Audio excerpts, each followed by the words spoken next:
Good morning बच्चों, कैसे हैं आप सब लोग। होप सो स्वस्थ होंगे। तो चलिए मेरे बच्चों, आज का जो मेरा प्रॉमिस था कि नेक्स्ट वीडियो में मैं जो ट्रेल की आपकी बैक एक्सरसाइज है उसको डिस्कस करने वाला हूं।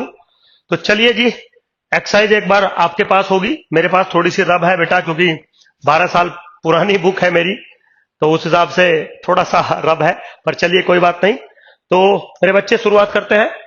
सबसे पहला क्वेश्चन देखिए, that is 2.1, find A basis in the space of 3x2 matrices. ठीक है, तो 3x2 यानी कि वेक्टर स्पेस ऑफ मैट्रिसेस मैंने आपको पढ़ाया था, तो उसमें उसने स्पेसिफिक कर दिया कि वो जो मैट्रिसेस ले रहा है उसमें रो है 3 और कॉलम है 2। अब उसके आपको बेसिस एलिमेंट बनाने हैं। ठीक है मेरे बच्चों, कोई बात नहीं। सबसे पहले तो एक बात आपको बता दूं कि इन जर्नल अगर आप एक वेक्टर स्पेस क्रिएट करते हैं जिसमें मैट्रिसेस हैं of order m cross n, तो जो बेसिस एलिमेंट होते हैं वो होते हैं m इंटू n। अब ऐसा क्यों होता है मैं आपको समझाता हूं। मान लीजिए जैसे फॉर एग्जांपल हम यहीं पे ले ले, एक मैट्रिक्स है हमारे पास 3x2। ठीक है, तो 3x2 अगर देखें तो कैसे जनरेट हो सकते हैं या कैसे लिख सकते हैं 3x2 को। A11, A12, A21, A22, A31, A32, ऐसे लिख सकते हैं। ठीक है, और यहां पर कोई भी कंडीशन जो मैट्रिसेस के एलिमेंट्स हैं उन पर नहीं है, मतलब AIJ जो मैंने लिखा है उस पर कोई भी कंडीशन मैं नहीं लगा रहा हूं। चलिए कोई बात नहीं है। अब आपको बनाना है बेसिस, तो आप एक सेकंड के लिए सोचिए बेसिस का एम क्या था। बेसिस का एम था किसी भी आर्बिट्री एलिमेंट को जनरेट करना, और कुछ इस तरीके से आपको जनरेटिंग एलिमेंट लेने हैं सच दैट वो सारे के सारे लीनियरली इंडिपेंडेंट बन जाए। चलो ठीक है, कोई प्रॉब्लम नहीं, लीनियरली इंडिपेंडेंट बना देंगे। तो सबसे पहले आप हमेशा याद रखिए जनरेटिंग पे फोकस करिए। तो आपको जनरेटिंग पे क्या फोकस करना है, आपको ये एलिमेंट जनरेट करना है, आपको ये एलिमेंट जनरेट करना है अप टू सोन। आपको सारे एलिमेंट जनरेट करने हैं या आपको सारी पोजीशंस जनरेट करनी है, कोई बात नहीं है।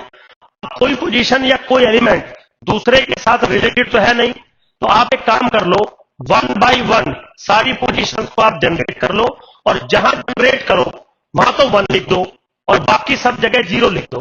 तो उससे क्या है, सिर्फ वही पोजीशन जनरेट होगी, बाकी सब चीजें, सब पोजीशन उससे जनरेट नहीं होंगी, किसी और एलिमेंट से जनरेट होगी। तो अब आपको कितनी पोजीशन जनरेट करनी है, आपको टोटल 6 पोजीशन जनरेट करनी है, 3 into 2। तो टोटल बेसिस में कितने एलिमेंट बनेंगे, यहां पर 6 एलिमेंट बनेंगे। कैसे बन सकते हैं 6 एलिमेंट, एक बनेगा 1 0 0 0 0 0। इससे क्या होगा, सिर्फ A11 वाली पोजीशन जनरेट होगी। आगे क्या बनेगा, 0 1 0 0 0 0।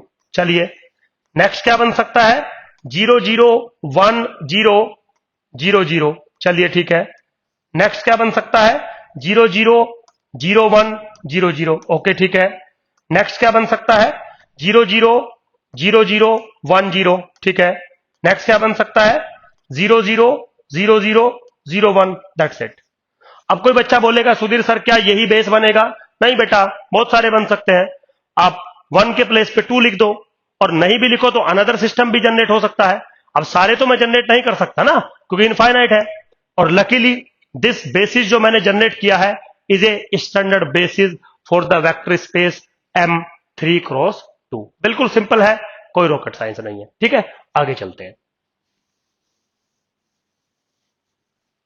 नेक्स्ट क्या है, ट्रू और फॉल्स का एक छोटा सा क्वेश्चन है। वो कह रहा है कि any set containing A zero vector is linearly dependent. Yes, सबसे पहले तो आज आपको एक चीज बता दूं, अगर कोई एक वेक्टर आपके पास है जो कि जीरो वेक्टर है वो कंफर्म डिपेंडेंट होता है, और अगर एक वेक्टर है जो कि नॉन जीरो वेक्टर है वो कंफर्म लीनियरली इंडिपेंडेंट होता है। तो जीरो एक ऐसा वेक्टर है आपके पास जिसको आप एडिटिव आइडेंटिटी भी कहते हो, वो जिस सेट में भी होगा तो कंफर्म आपके सेट में बाकी जितने भी एलिमेंट हैं उससे कोई मतलब नहीं है, सारा सेट ऑटोमेटिकली लीनियरली डिपेंडेंट हो जाएगा। क्यों हो जाएगा यह भी समझ लीजिए आप। देखिए, अगर आपके सपोज सेट में एक एलिमेंट है 0 और दूसरा है V1 V2 up to dot dot Vn, तो यह कहना चाहता है कि भाई V1 V2 V3 Vn कुछ भी हो, अगर उस सेट में 0 है तो कंफर्म पूरा सेट लीनियरली डिपेंडेंट होगा। क्यों?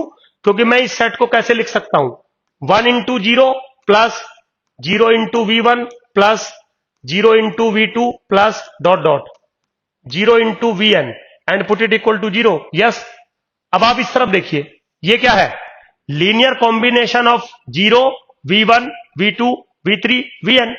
पुट इट इक्वल टू किसके बराबर है, 0 के। क्या सारे कोफिशिएंट 0 है? नहीं, ये वाला कोफिशिएंट नॉन जीरो है, तो हो गया ना linearly dependent by the definition. तो 0 वेक्टर अगर आप किसी सेट में डाल देते हैं तो वो सेट कंफर्म लीनियरली डिपेंडेंट बन जाता है। इसका मतलब जो सामने आपके बात लिखी हुई है वो ट्रू है, बिल्कुल सिंपल। चलिए, अब मेरे बच्चों दूसरा पॉइंट अगर हम देखें, क्या कह रहा है, ए बेसिस मस्ट कंटेन 0 नेवर। क्योंकि अभी आपको बताया कि अगर किसी सेट के अंदर 0 एलिमेंट होगा तो वो लीनियरली इंडिपेंडेंट हो ही नहीं सकता। वो कैसा होगा, लीनियरली डिपेंडेंट, तो बेसिस हो ही नहीं सकता। इसका मतलब ये बात बिल्कुल गलत है। कोई बात नहीं, आगे चलते। आगे क्या है, subset of linearly dependent set are linearly dependent नहीं। अभी पीछे एक थ्योरम करवाई थी आपको मैंने। क्या थ्योरम करवाई थी कि भाई अगर एक सेट है जो जनरेट करता है, चलो, और वो लीनियरली डिपेंडेंट है, ठीक, तो वो बेसिस तो बनेगा नहीं। बट अगर मेरे पास एक सेट है लीनियरली डिपेंडेंट, तो मैं क्या कर सकता हूं, उसके एक वेक्टर को बाकी वेक्टर्स की टर्म्स में रिप्रेजेंट कर सकता हूं लीनियर कॉम्बिनेशन की फॉर्म में। तो लीनियर कॉम्बिनेशन की फॉर्म में जिसको भी कर सकते हो उसको हटा देना, बाकी बच जाएंगे। अगर वो डिपेंडेंट है तो फिर से एक हटा देना, बाकी बच जाएंगे। डिपेंडेंट है, फिर से एक हटा देना, बच जाएंगे। तब तक हटाते रहना जब तक आपका बेसिस ना बन जाए, और जैसे ही बेसिस बनेगा, this must be linearly independent. तो वो कहता है कि subset of linearly independent set क्या हमेशा लीनियरली डिपेंडेंट होगा? नहीं। अगर एक लीनियरली डिपेंडेंट सेट है तो उसका सुपर सेट तो कंफर्म लीनियरली डिपेंडेंट होगा, बट सबसेट लीनियरली डिपेंडेंट हो ऐसा जरूरी नहीं है। डिपेंडेंट भी रह सकता है और इंडिपेंडेंट भी हो सकता है। दैट्स वाई जो मेरा सी पार्ट है वो फॉल्स है। अब सी हो गया, डी पे आते हैं। क्या कह रहा है, subset of linearly independent set are linearly independent. Answer है यस। अगर आपके पास मान लीजिए 4 वेक्टर्स हैं, चारों वेक्टर्स लीनियरली इंडिपेंडेंट है, तो कंफर्म उनमें से कोई भी 3 ले लीजिए, उनमें से कोई भी 2 ले लीजिए, उनमें से कोई भी 1 ले लीजिए, वो कंफर्म लीनियरली इंडिपेंडेंट ही रहेंगे। आप चाहो तो इन चीजों को इजीली प्रूव कर सकते हो, कोई टिपिकल टास्क नहीं है। अगला है मेरे बच्चों ई पार्ट। क्या कह रहा है, if this linear combination is 0 then all the scalars are 0। No, all the scalars are 0 तो तभी होंगे ना जब वेक्टर्स लीनियरली इंडिपेंडेंट होंगे। और यहां मुझे ऐसा तो कुछ दिया नहीं गया है कि लीनियरली वेक्टर, लीनियरली जो वेक्टर्स है वो लीनियरली इंडिपेंडेंट है या नहीं, ऐसा तो कुछ दिया नहीं गया है। तो अगर मैं एक लीनियरली कॉम्बिनेशन बनाता हूं, पुट इट इक्वल टू 0 करता हूं, और उन वेक्टर्स के बारे में मुझे कोई भी जानकारी नहीं है, तो मेरे बच्चों वो वेक्टर्स लीनियरली इंडिपेंडेंट भी हो सकते हैं, डिपेंडेंट भी हो सकते हैं। तो जो स्केलर्स हैं वो 0 भी हो सकते हैं और 0 नहीं भी हो सकते हैं। इसका मतलब ये फॉल्स है, सिंपल, बिल्कुल। चलिए सेकंड क्वेश्चन पे आते हैं।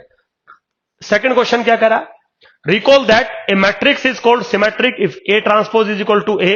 Right down a basis in the space of 2 cross 2 matrices. There are many possible answer. How many elements are in the basis. मतलब सीधा सीधा वो डायमेंशन पूछ रहा है। तो चलिए पहले एक बेसिस आपको बना के दिखाता हूं, फिर बात करते हैं। लेकिन इस बार जो वेक्टर स्पेस वो बना रहा है वो कोई आर्बिट्री वेक्टर स्पेस नहीं है, वो 2 क्रॉस 2 के सिमेट्रिक मैट्रिसेस को लेके चल रहा है। और सिमेट्रिक मैट्रिसेस का मतलब होता है कि ए का transpose is equal to A. तो एक सिमेट्रिक मैट्रिक्स ले लीजिए in general symmetric matrix A B C A, है ना, या ऐसे ले लो, सिमेट्रिक ये गलत हो गया, दिस इज बी सी, ऐसे ले लीजिए मेरे बच्चों, ठीक है। तो ये जो मैट्रिक्स है ए, दिस इज एक्चुअली में एक सिमेट्रिक मैट्रिक्स है। अब जो मेरा वेक्टर स्पेस है वो सिर्फ इस टाइप के मैट्रिसेस को जनरेट करेगा। अब मैंने अभी एक आपको हिंट दिया था कि आपको यहां पे कितने एलिमेंट्स जनरेट करने हैं, कितनी पोजीशन आपको जनरेट करनी है। एक्चुअली आपको 3 एलिमेंट यहां पे जनरेट करने हैं। 3 क्यों करने हैं? क्योंकि एक तो आपको पोजीशन जनरेट करनी होगी ये वाली और एक ये वाली, लेकिन प्रॉब्लम ये है कि जो ये जनरेट होगा ऑटोमेटिकली ये जनरेट होगा, फिर थर्ड आपको ये जनरेट करना है। और जनरेट करने का तरीका मैं आपको बता चुका हूं। तो बेसिक एलिमेंट कौन कौन सा हो सकता है? 1 0 0 0। ओके, एक हो सकता है 0 1, लेकिन यहां 1 लिखना पड़ेगा, आपकी मजबूरी है। एक हो सकता है क्या? 0 0 0 1। ठीक है बेटा, तो कितने एलिमेंट हो गए? 3 एलिमेंट हो गए। इसका मेरे बच्चों एक रूल भी है कि अगर आपके पास एक वेक्टर स्पेस है, अगर आपके पास एक वेक्टर स्पेस है which is the set of a n cross n such that A transpose is equal to A, तो इसके जो नंबर ऑफ बेसिस एलिमेंट बनते हैं वो बनते हैं n इंटू n प्लस 1/2। आप चाहे तो इसको याद भी रख सकते हैं। तो मान लीजिए वो कह दे कि 3 क्रॉस 3 का आपके पास सिमेट्रिक मैट्रिसेस का वेक्टर स्पेस है, तो कितने एलिमेंट बनेंगे? 3 इंटू 4/2 विच इज 6 बन जाएंगे। तो n क्रॉस n का एक फॉर्मूला है, आप सिमेट्रिसिटी से इस चीज को मेरे बच्चों देख भी सकते हो। तो फॉर सिंप्लिसिटी यहां 2 क्रॉस 2 दिया था, हमने 2 क्रॉस 2 पे इजीली बात कर ली। अब वो कल को 3 क्रॉस 3 दे दे, 4 क्रॉस 4 दे दे, तो मैंने n क्रॉस n का एक फॉर्मूला बता दिया। और मैंने एक रूल भी दे दिया कि आपसे जब भी दुनिया में चाहे matrices, polynomial, functions, Euclidean space कुछ भी जनरेट करने के लिए कहे, बेसिस कैलकुलेट करने के लिए कहे, तो पहले जनरेटिंग पे जाइए। आपको कितनी चीजें जनरेट करनी है, और सिर्फ जितनी चीजें, जितने एलिमेंट, जितनी पोजीशन जनरेट करनी है, एक बार में एक को जनरेट करो, वहां पे 1 लिखो, बाकी सब पे 0 करते चले जाओ, तो ऑटोमेटिकली वो जनरेट हो जाएगा। समझ गए? तो आपको तो एक बेसिस बनाना है। अब ऐसा तो है नहीं कि सारे बेसिस आप बना देंगे। बेसिस तो ऐसे तो बहुत सारे बेसिस हो सकते हैं, तो पॉसिबल नहीं है ऐसा। चलिए खैर आगे चलते हैं मेरे बच्चों। तो 2.3 क्वेश्चन नंबर शायद मेरा करेक्ट हो गया। अब आगे चलते हैं। 2.4 क्या कह रहा है? Right down a basis of the space. सबसे पहले बेसिस क्या है? 3 क्रॉस 3 का सिमेट्रिक मैट्रिक्स। अभी देखिए हम लकीली एग्जाम्पल डिस्कस कर रहे थे। तो 3 क्रॉस 3 में कितने बनेंगे? 6 बनेंगे, है ना। अब 3 क्रॉस 3 का अगर बनाना है सिमेट्रिक मैट्रिक्स, तो शायद आप मुझे बोलेंगे सुधीर सर ऐसे बनेगा A B C B C D E E F, है ना। ये एक जर्नल मैट्रिक्स हमने बना दिया, सिमेट्रिक मैट्रिक्स। तो कितने एलिमेंट जनरेट करने? 1 2 3 4 5 6 एलिमेंट। तो जहां जहां जनरेट करने हैं उसके कोरस्पोंडिंग आप ऑटोमेटिकली लिखते चले जाएंगे। समझ गए? तो 6 एलिमेंट बना दीजिएगा। देखिए थोड़ा सा ये हमने कभी अपने जमाने में बनाए होंगे 10 12 15 साल पहले, तो मेरे बच्चों ऐसा बनता था, कोई प्रॉब्लम नहीं है। चलिए खैर, फिर क्या कह रहा है? n cross n symmetric matrix. तो ऑब्वियसली बात है n क्रॉस n जर्नलाइज तो मैं लिख नहीं सकता, लेकिन ये तो बता दिया मैंने कि कितने बनेंगे, n into n plus 1/2, that's it. अब बारी आती है n cross n anti symmetric matrices, है ना। तो सबसे पहले तो एंटी सिमेट्रिक मैट्रिक्स होता क्या है मेरे बच्चों, शायद आपको पता होगा। एंटी सिमेट्रिक मैट्रिक्स सबसे पहले तो स्क्वायर मैट्रिक्स होते हैं n क्रॉस n, उसके बाद A का transpose is equal to minus of A, ये डेफिनेशन होती है एंटी सिमेट्रिक। कुछ लोग इसको स्क्यू सिमेट्रिक भी कहते हैं, डजंट मैटर, वो मैटर ऑफ राइटिंग है। इसमें खास बात ये होती है कि AIJ बराबर होता है माइनस के AJI के, ये रूल है। और अगर ये ट्रू है for every I for every J, तो this is also true for I is equal to J।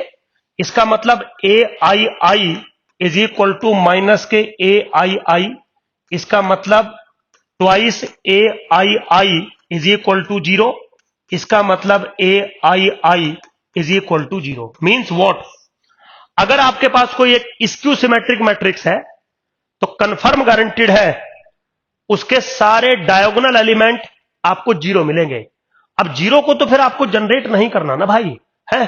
तो फॉर एग्जाम्पल अगर हम ले लें, मान लीजिए मैं एक 3 क्रॉस 3 का स्क्यू सिमेट्रिक मैट्रिक्स आपके सामने ले लेता हूं। तो डायगोनल एलिमेंट जीरो है तो ये जीरो होगा, और अगर ये ए है ये बी है तो ये माइनस ए होगा और ये माइनस के बी होगा, फिर ये जीरो होगा, और ये सी है तो ये माइनस के सी होगा और ये फिर जीरो होगा। समझ में आ गया जी? Now this is a 3x3 general arbitrary matrix, लेकिन स्क्यू सिमेट्रिक। तो स्क्यू सिमेट्रिक मैट्रिक्स की एक खास पहचान होती है कि उसके डायगोनल एलिमेंट जीरो होते हैं, तो करने पड़ेंगे मुझे। अब मेरे बच्चों, ये आपको जनरेट करना है, ये आपको जनरेट करना है, ये आपको जनरेट करना है, बाकी चीजें ऑटोमेटिकली जनरेट हो जाएंगी। तो 3x3 का अगर आप जनरेट करना चाहते हैं तो आपको 3 पोजीशंस जनरेट करनी पड़ेंगी। तो यहां पे जो रूल बनता है वो बनता है n इंटू n माइनस 1/2। आप चाहे तो एग्जाम्पल यहां ले सकते हैं, 3 इंटू 2/2 कैंसिल आउट, क्या मिला? 3। ये सबके लिए वैलिड है, not for 2x2, 3x3, 4x4, सबके लिए, n क्रॉस n के लिए वैलिड है। तो अगर आपको n cross n anti symmetric matrices पे वर्क करना है तो देखिए लिखा भी है, पहला भी लिखा है, n इंटू n माइनस 1/2 बनेंगे। और क्यों बनेंगे, कैसे बनेंगे, वो आपके सामने मेरे बच्चों मैंने लिखा है। बिल्कुल सिंपल, कोई ऐसा टिपिकल टास्क नहीं है। चलिए अब वो क्या कह रहा है, 2.5 को देखिए जरा। 2.5 में कह रहा है सिंपली बिल्कुल, let a system of vector v1 v2 vr be linearly independent. कुछ वेक्टर्स है मेरे पास linearly independent but not generating, मतलब ये जो वेक्टर्स है v1 v2 vr, ये वेक्टर स्पेस को जनरेट नहीं करते हैं, एलआई तो है, ठीक है। Show that it is possible to find a vector vr plus 1 such that the system v1 v2 vr plus 1 is still linearly independent. और हिंट में कुछ कुछ दिया हुआ है, चलो कोई बात नहीं, करते हैं मेरे बच्चों। देखिए एक्चुअली थ्योरम क्या है, वो कर रहा है कि let v1 v2 up to dot dot vr are linearly independent but not generate v। ठीक है, फिर वो कह रहा है कि अगर ये जनरेट नहीं करते हैं v को, इंडिपेंडेंट है but not generate v, show that it is possible to find a vector vr plus 1 such that this system is linearly independent.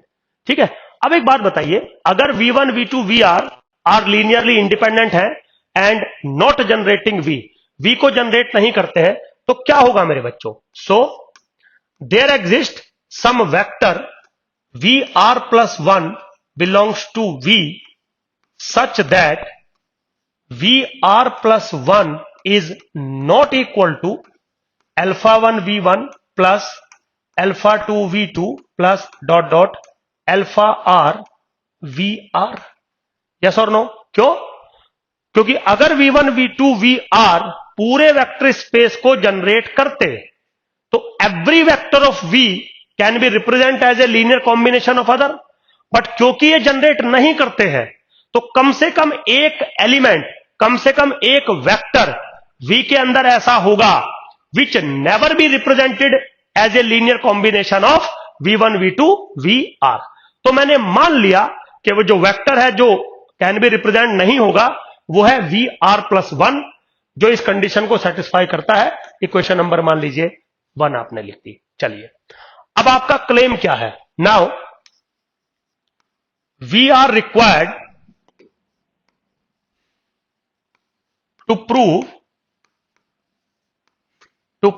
क्या प्रूफ करना है हमें? हमें प्रूफ करना है v1 v2 dot dot vr plus 1 is linearly, क्या proof करना था? Linearly independent, linearly independent.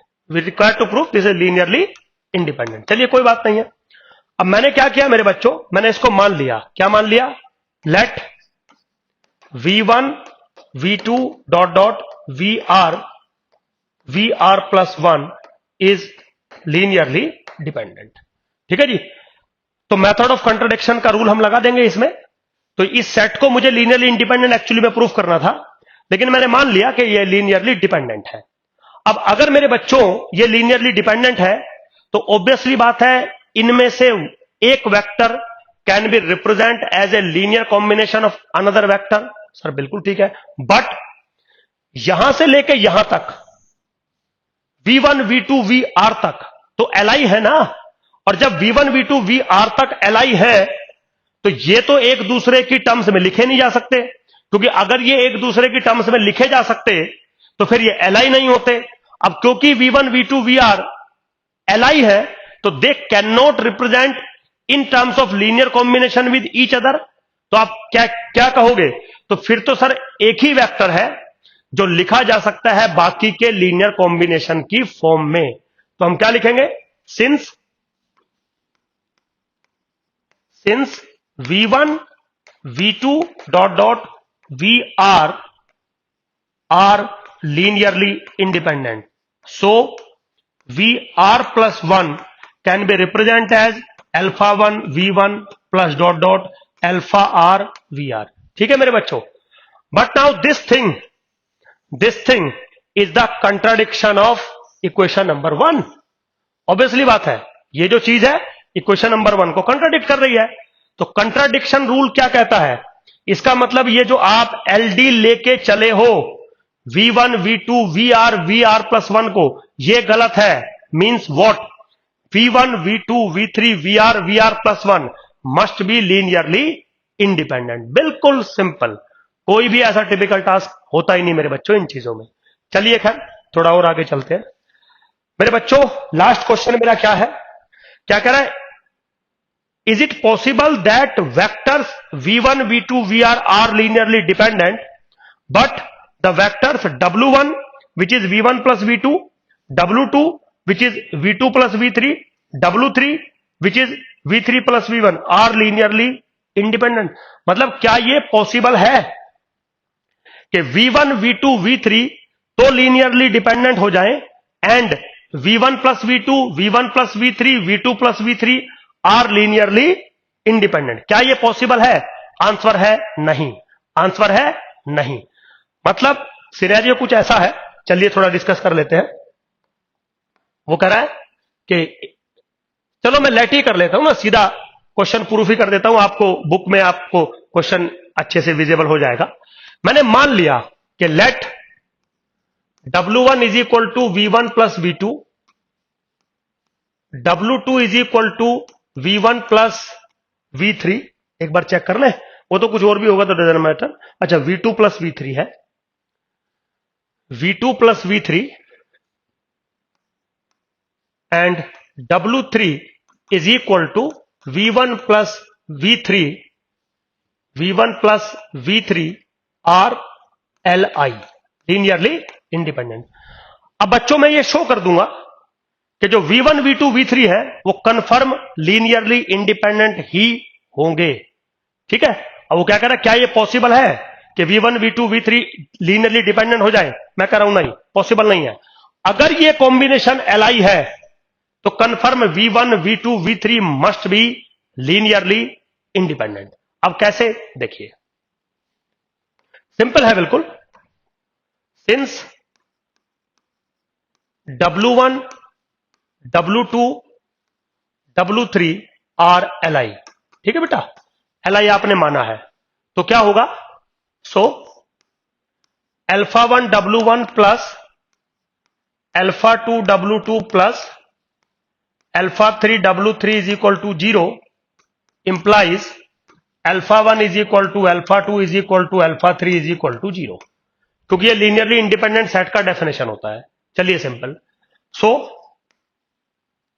Alpha 1 V1 plus V2 plus alpha 2 V2 plus V3 plus alpha 3 V1 plus V3 is equal to 0 implies alpha 1 is equal to alpha 2 is equal to alpha 3 is equal to 0। ठीक है जी, W1 W2 W3 की value डाल दी। अब आप कुछ मत करो, थोड़ा सा इसको रीअरेंज करो, जैसे alpha 1 plus alpha 3 into V1 plus alpha 1 ले लीजिए, alpha 1 plus alpha 2 V2 plus alpha 2 plus alpha 3 V3 is equal to 0 implies alpha 1 is equal to alpha 2 is equal to alpha 3 is equal to 0। ठीक है बेटा, rearrange कर दिया। अब एक बात बताइए, अगर alpha 1 is equal to alpha 2 is equal to alpha 3 is equal to 0 है, तो क्या मैं इसको ऐसे लिख सकता हूं, alpha 1 plus alpha 3 is equal to 0, alpha 1 plus alpha 2 is equal to 0, alpha 2 plus alpha 3 is equal to 0। बिल्कुल लिख सकता हूं ऐसे। अब आप गौर से देखिए, ये क्या है, suppose I call this, suppose for example I call this beta 1 v1 plus beta 2 v2 plus beta 3 v3 is equal to 0। मतलब इसको मैंने बीटा 1 मान लिया, इसको बीटा 2 मान लिया, इसको बीटा 3 मान लिया, और implies what, beta 1 0, beta 2 0, beta 3 0। आ रहा है आपके सामने? तो ये क्या रिप्रेजेंटेशन है आपके सामने कि beta 1 v1 plus beta 2 v2 plus beta 3 v3 अगर 0 है तो कंफर्म बीटा 1 बीटा 2 बीटा 3 0 होंगे। इसका मतलब v1 v2 v3 must be linearly independent. तो ये पॉसिबल ही नहीं है कि v1 v2 v3 डिपेंडेंट हो जाए और w1 w2 w3 इंडिपेंडेंट रहे। अगर w1 w2 w3 इंडिपेंडेंट है तो confirm v1 v2 v3 independent रहे होंगे। That's it. समझ रहे हो? बिल्कुल सिंपल है एकदम, कोई भी ऐसा टिपिकल टास्क नहीं है इन चीजों में। ये चीजें मेरे बच्चों बहुत आसान है। चलिए, होप सो बेटा आपको समझ में आया होगा। जो नेक्स्ट मेरी क्लास है वो मोस्ट इंपॉर्टेंट क्लास है, that is the linear transformation. तो जो आपका असाइनमेंट मैंने बीच में रोक दिया था, वो इसीलिए रोक दिया था कि बेटा एक बार आपको पहले मैं अच्छे से लीनियर ट्रांसफॉर्मेशन समझाता हूं, उसके बाद हम कुछ काम करेंगे। तो लीनियर ट्रांसफॉर्मेशन समझाने से पहले मैंने वेक्टर स्पेस भी समझाना था, बेसिस, क्योंकि ये सब चीजें असाइनमेंट भी मिलेंगे आपको, आपके एग्जाम में भी आएंगी। और मेरे बच्चों, कोई भी अगर आपको आगे का लेवल पढ़ना है, पीछे का लेवल कंफर्म आपको समझ में आना चाहिए। चलिए खैर, होप सो समझ में आया होगा। Thank you very much.